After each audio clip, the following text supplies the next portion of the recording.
J'étais debout près de la table à gâteau quand ma nièce de 13 ans, Ava, a retiré le plastique de l'iPhone que je lui avais offert.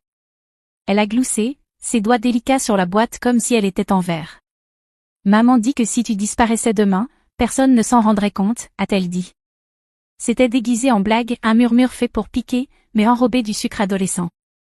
De l'autre côté de la pièce, les gens riaient. 30 voix légères, insouciantes.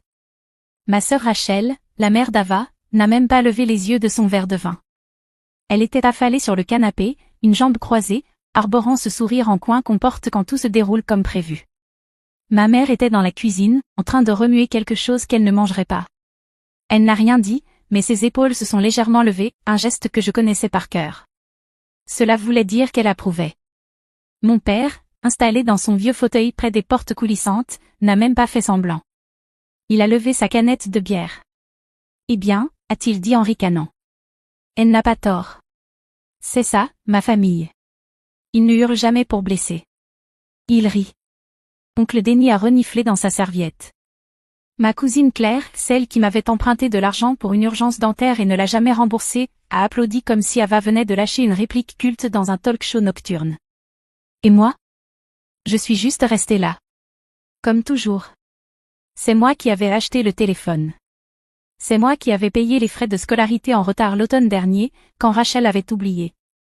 C'est moi qui les avais tous ajoutés à mon compte Netflix parce que maman ne savait pas comment se connecter à la télé.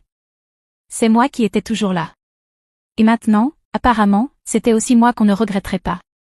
Ava m'a regardée, les yeux grands ouverts, innocents, toujours souriante. Merci pour le téléphone, tata vive. J'ai dégluti.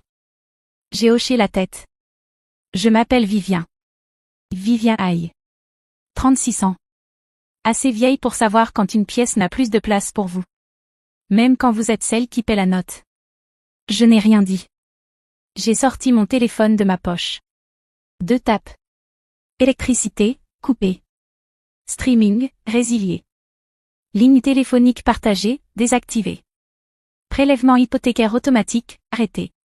Et juste comme ça. J'ai disparu. Personne ne l'a remarqué. Et c'est la dernière chose qu'ils ont eue de moi gratuitement. Je ne suis pas restée pour le gâteau. Ils allumaient les bougies quand j'ai attrapé mon manteau près de la buanderie et que je suis sortie. Personne ne m'a suivi. Personne ne m'a vu partir. Le froid m'a saisi à la gorge. Janvier dans l'Ohio a cette manière bien à lui de vous rappeler ce que le silence signifie vraiment, cette morsure de l'air entre le col et la peau, celle qui vous fait vous recroqueviller sans le vouloir. Je ne suis pas rentrée chez moi. Pas encore. J'ai conduit jusqu'à mon appartement, de l'autre côté de la ville, un 3e étage sans ascenseur et avec une isolation déplorable. J'y vivais depuis 7 ans, assez longtemps pour que la moquette retienne la forme de mes pas. Mais ce soir-là, il avait l'air d'une salle d'attente. Pas à moi. Plus maintenant. J'ai enlevé mes chaussures à l'entrée. Pas par habitude, par finalité. Rien ne pressait. Je n'ai pas pleuré. Je n'ai pas crié, ni fait une valise en rage comme dans les films. J'ai préparé du thé. Puis j'ai ouvert le placard et sorti un vieux sac à dos noir que je n'avais pas touché depuis la fac. Le nylon était usé aux coutures. La fermeture éclair raide à force d'inutilisation. Mais il tenait bon. Je l'ai rempli lentement. Un dossier avec des copies imprimées des factures que j'avais payées. Une clé USB étiquetée dossier famille avec mon écriture. Les reçus de frais de scolarité d'Ava, déjà réglés. Une photo de moi et de grand-mère June, à l'époque où ses mains fonctionnaient encore et où elle me battait au Scrabble. Et puis, plié en 4. Un document légal. Une quitte Clindide. Signé et notarié, transférant la pleine propriété de la maison au bord du lac de grand-mère à mon nom. Daté de 6 mois avant sa mort. Il n'était pas au courant. Rachel parlait encore de la maison comme si elle lui appartenait. Les enfants adorent les étés là-bas, disait-elle. On la rénovera peut-être un jour. Je ne la corrigeais jamais. À l'époque, je croyais que les laisser croire était plus simple que d'expliquer. Mais maintenant? Maintenant, la maison m'appartenait. Et j'en avais fini avec les explications. J'ai refermé le sac à dos et l'ai posé près de la porte. J'ai fait une 2e valise, petite, juste pour la nuit, l'essentiel, vêtements de rechange, brosse à dents, chargeur, lampe de poche. Puis je me suis assise longtemps. L'appartement bourdonnait comme toujours, le ronronnement du frigo, le bruit lointain des voitures, le cliquetis du chauffage qui ne marchait jamais bien. Rien de dramatique. Juste la vie qui tournait le dos, en silence. À 2h13 du matin, je me suis levée, j'ai passé les 2 sacs sur mes épaules et j'ai éteint les lumières. Pas de mots. Pas d'au revoir. J'ai traversé la ville dans le noir. Leur quartier dormait du sommeil tranquille de ceux qui n'ont pas besoin de se demander d'où viendra le chauffage du mois prochain. Ils ne se posaient jamais la question, parce que c'est moi qui payais. Jusqu'à maintenant. J'ai remonté le sentier menant à la maison de ma mère, aussi silencieuse qu'une voleuse, sauf que je ne venais rien voler. Je venais rendre quelque chose. J'ai laissé le sac à dos en bas de l'escalier, là où il serait sûr de trébucher dessus au matin. Puis je suis partie. Vraiment partie. Quand ils l'ont ouvert, j'étais déjà hors de l'état. Déjà en route pour récupérer ce qu'ils n'avaient jamais su avoir perdu. On dit que les systèmes se brisent lentement, puis d'un seul coup. À 7h41, Rachel avait déjà appelé mon téléphone 4 fois. À 8h12, ma mère avait envoyé un texto. Il y a un problème avec le Wi-Fi. Tu peux regarder? À 8h26, l'application de la pharmacie de mon père a refusé son renouvellement d'ordonnance. Et à 9h, le thermostat s'est mis au froid. Je n'ai répondu à aucun d'eux. À la place, j'étais assise dans un dîner à 2 villes de là, sirotant un café noir qui avait le goût de pièces brûlées, regardant le sommeil se déposer lentement sur un parking silencieux. À midi, leur silence a éclaté. Rachel, encore, mais cette fois depuis un autre numéro.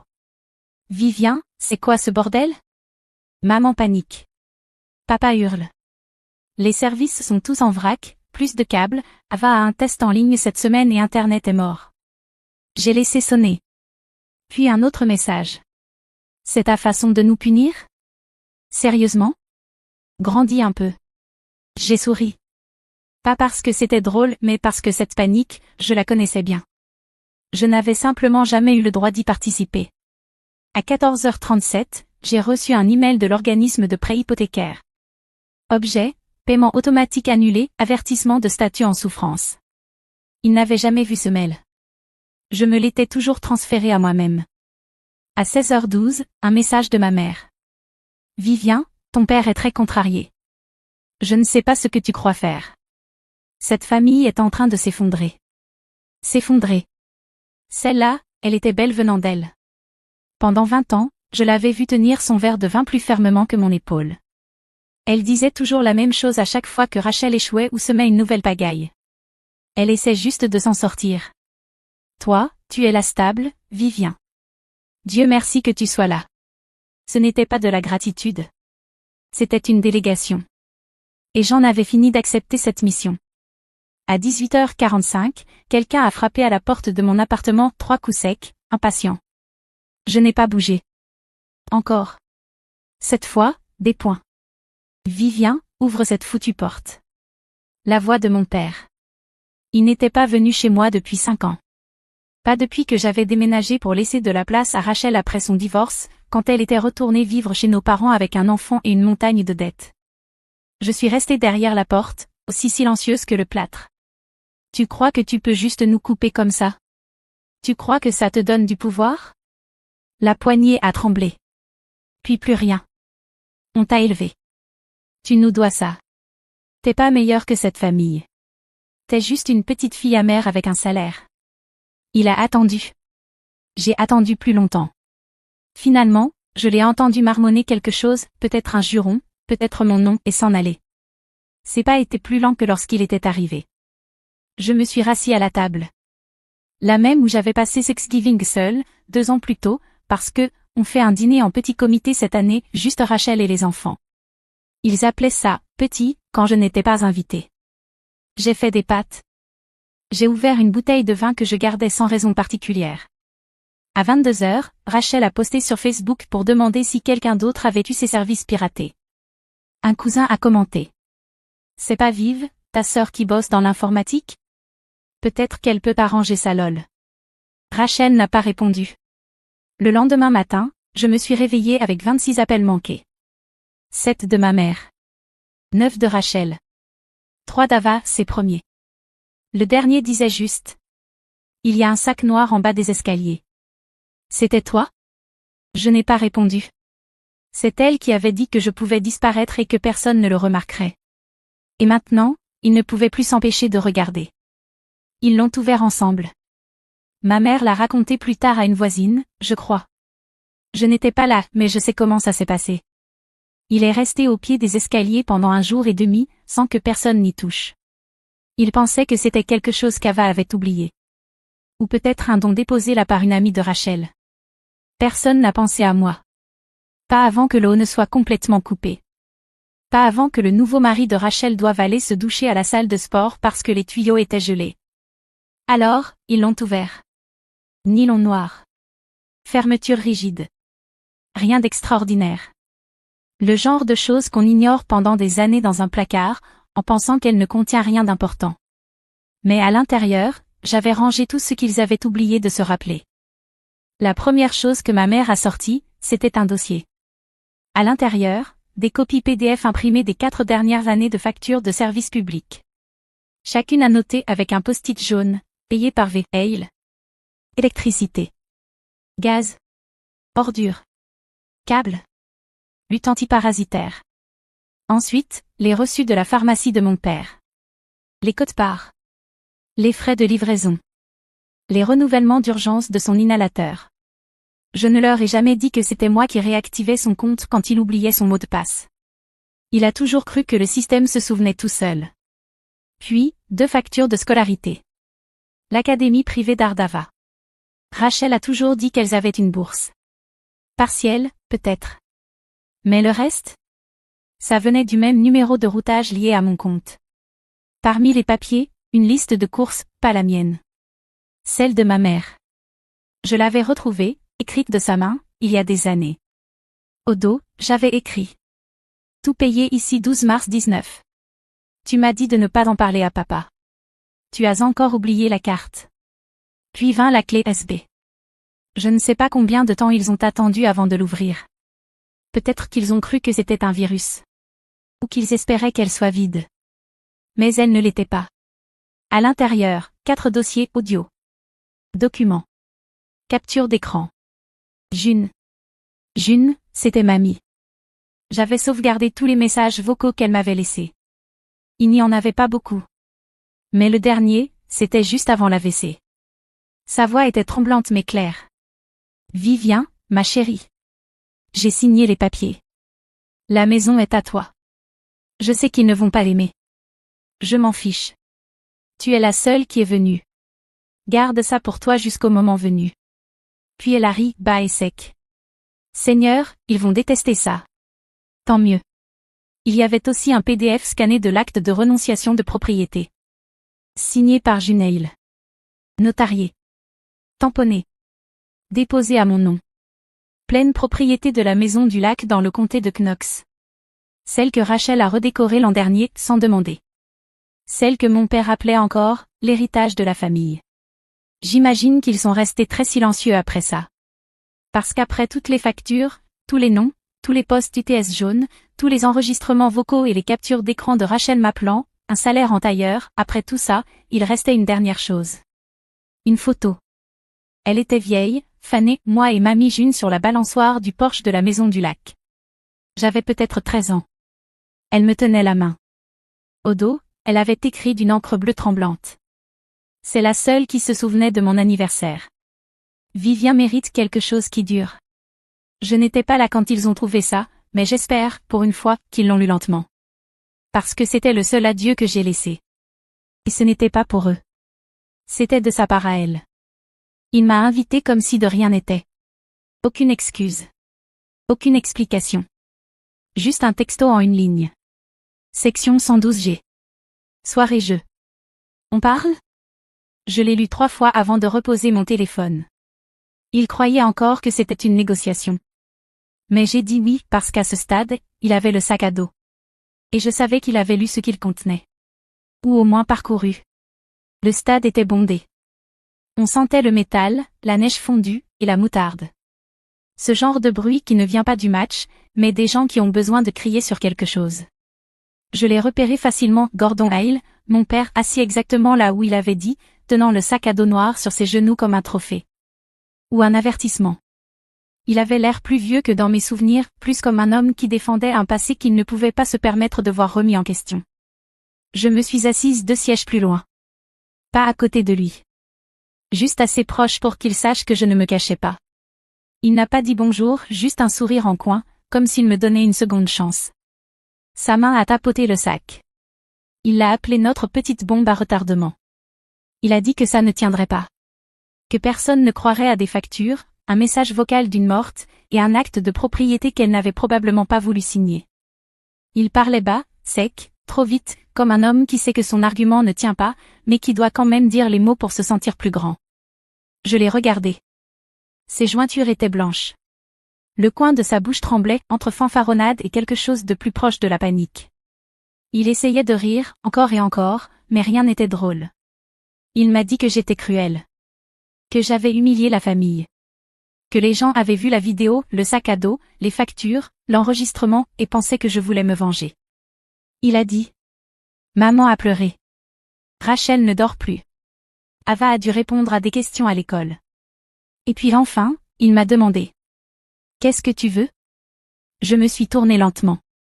Je l'ai regardé. J'ai regardé la foule. Le bruit autour de nous était un brouhaha, vendeurs de pop-corn, fans criant sur les arbitres, rires qui ne nous appartenaient pas. Et je n'ai rien dit. Parce qu'il connaissait déjà la réponse. Il ne voulait juste pas l'entendre. Il voulait du contrôle. Le récit. L'image. Mais le truc avec le papier? C'est qu'il ne ment pas comme les gens. Je me suis levée. Il m'a attrapé la manche. Je l'ai repoussé, pas fort. Juste assez. J'ai monté une rangée. Je me suis retournée vers lui. Il a sursauté, comme si j'avais pris un micro. Mais je n'ai pas haussé la voix. Je n'en avais pas besoin. Je m'appelle Vivian Hale, ai-je dit, assez fort pour que la section m'entende. Et pendant 20 ans, j'ai payé pour que cette famille fonctionne. Pas parce qu'ils me l'ont demandé, mais parce qu'ils n'ont jamais cru que je dirais non. Les gens se sont tournés. Une femme près de l'allée a murmuré à quelqu'un. Ce n'est pas la fille Hale? J'ai payé les factures d'électricité. Les frais de scolarité. Les dettes d'hôpital. Les courses. Et quand j'ai arrêté, ils ont dit que c'était moi qui les avais abandonnés. J'ai levé le dossier. Le même que j'avais préparé la nuit où j'ai disparu. La lumière a accroché le sceau de l'acte. Quelqu'un derrière moi a pris une photo. Ceci est l'acte de transfert de la maison du lac des Hale. Signé par ma grand-mère 6 mois avant sa mort. Elle me l'a donné parce que j'étais la seule à être restée quand elle ne pouvait plus marcher. Mon père a essayé de parler. Quelque chose à propos d'héritage, de legs, de malentendus. Mais je ne l'ai pas laissé finir. Tu m'as toujours dit que j'avais de la chance que tu m'aies élevée. Mais la vérité, c'est que tu ne l'as jamais fait. C'est moi qui me suis élevée. Et ensuite, j'ai porté tout le monde. J'ai avancé d'un pas. J'ai laissé tomber le dossier à ses pieds. Tu n'es pas obligé d'aimer ça. Mais tu n'as plus le droit de mentir à ce sujet. Puis j'ai monté les escaliers, dépassant des rangées d'inconnus silencieux. Je n'ai pas couru. Je ne me suis pas retournée. Et pour la première fois de ma vie, je ne fuyais pas un conflit. Je quittais le rôle qu'ils avaient écrit pour moi et je refermais la porte derrière moi. Ils n'ont pas appelé ce soir-là. Mais au matin, mon téléphone battait comme un cœur à l'agonie. 27 appels manqués, Rachel. Maman. Indava. Puis sont venus les messages. D'abord, le reproche. Rachel disait que j'avais humilié la famille. Que Ava pleurait. Que Internet n'avait aucun contexte. Elle disait que j'avais utilisé la vérité comme une arme, comme si c'était pire que de l'avoir enterrée. Ensuite, la culpabilité. Le message vocal de maman était doux. Trop doux. Le genre de ton qu'elle prenait quand elle voulait quelque chose sans vouloir en avoir l'air. Vivant, s'il te plaît. Ce n'est pas qui nous sommes. On est une famille. On a juste besoin de s'asseoir. De parler. Ton père est silencieux. Rachel est bouleversée. Tu me manques. Je l'ai écouté une fois. Puis je l'ai supprimé. C'était la plus grande grâce que je pouvais offrir. Dans l'après-midi, l'histoire a changé à nouveau. Quelqu'un avait dû filmer la scène dans le stade, un voisin, peut-être. Un de ces gens avec un téléphone à la main, prêt à rendre justice à la demande. La vidéo a commencé à circuler en ligne. Sans nom. Juste la voix d'une fille, calme, énumérant chaque facture qu'elle avait payée pour des gens qui faisaient maintenant semblant qu'elle n'existait pas. Je ne l'ai pas posté. Mais je n'en avais pas besoin. La vérité n'a pas besoin de permission pour voyager. Ce soir-là, Ava m'a envoyé un message vocal. Juste une phrase, faible et tremblante. Je ne voulais pas. Je ne savais pas que ça compterait. Elle n'a pas précisé de quoi elle parlait, la fête, la phrase, le regard qui a suivi. Mais pour une fois, elle a prononcé mon nom comme s'il pesait quelque chose. Je n'ai pas répondu. Pas parce que j'étais en colère. Parce que j'en avais fini. 3 jours plus tard, quelqu'un m'a transféré une capture d'écran. Une publication Facebook. Ma mère, debout à côté de Rachel et Ava, souriant comme si le chagrin l'avait rendue plus forte. La légende disait. Parfois, les familles traversent des saisons difficiles. Mais l'amour trouve son chemin. Nous croyons au pardon, même quand il n'est pas rendu. En dessous. Tu es une maman si forte. Fière de la dignité avec laquelle tu gères tout ça. La famille triomphe toujours. Récit repris. Histoire réécrite. Je n'ai pas répondu. Je n'ai pas corrigé. Parce que la vérité n'est pas quelque chose que j'ai besoin de ramener dans leur maison. Je l'avais déjà déposée à leurs pieds. Plus tard dans la semaine, j'étais assise à ma table de cuisine, pieds nus. Une tasse de thé tiédissait entre mes mains. L'appartement était silencieux, le genre de silence qu'on gagne. Pas de texto qui bourdonne. Pas de messages vocaux, je voulais juste prendre des nouvelles avec des lames cachées à l'intérieur. Puis, un dernier message. De mon père. 5 mots. Tu le regretteras. Pas nous. J'ai laissé l'écran s'éteindre tout seul. Puis j'ai ouvert les réglages. Bloqué son numéro. Puis celui de Rachel. Puis celui de maman. Pas par colère. Pas pour les punir. Mais parce que ce silence, cette fois, n'était pas une reddition. C'était une décision. Et c'est moi, enfin, qui la prenais. La maison du lac était plus petite que dans mes souvenirs. La peinture s'écaillait près des fenêtres. Les gouttières pendaient à moitié. La balançoire du porche avait disparu depuis longtemps. Mais elle était toujours là. Toujours debout. Tout comme moi. L'acte de propriété avait été enregistré des semaines plus tôt. Discrètement. Légalement. De manière permanente. L'employé du cadastre m'a demandé si je voulais prévenir des membres de ma famille. J'ai secoué la tête. Ils sauront. À l'intérieur, la maison sentait la poussière et le vent de la rivière. Le vieux canapé fleuri de grand-mère était toujours là, décoloré par le soleil, mais tenace. La salle de bain à l'étage avait une fuite lente. La chambre d'amis était devenue un dépotoir de projets d'été inachevés. La plupart venaient de Rachel. J'ai mis en boîte ce qui n'avait pas sa place. Laissez le reste intact. Certaines choses ne sont pas faites pour être nettoyées, juste pour être dégagées. Sur la table de la cuisine, j'ai déposé un seul objet. La photo de moi et grand-mère June. La même que celle du sac à dos. Son écriture au dos s'effaçait maintenant. Mais je n'avais pas besoin d'encre pour me souvenir. Vivant mérite quelque chose qui dure. Dehors, le lac avançait lentement, largement, comme toujours. Comme s'il se fichait de savoir qui croyait le posséder. Je me suis tenue sur les marches du porche avec une tasse de café en main et rien dans ma boîte de réception. Pas d'appel. Pas de demande. Pas d'urgence. Juste l'air froid. Le bois sous mes pieds. Et le silence. Pas celui qui vous fait vous sentir petit. Celui qui vous fait respirer plus profondément. Je n'ai rien posté à propos de la maison. Je n'ai dit à personne que j'étais arrivée. Mais j'ai mis à jour mon adresse. Parce que parfois, il n'est pas nécessaire de brûler l'ancienne vie. Il suffit d'arrêter de répondre quand elle appelle. Et d'emménager dans celle qui a toujours été la vôtre.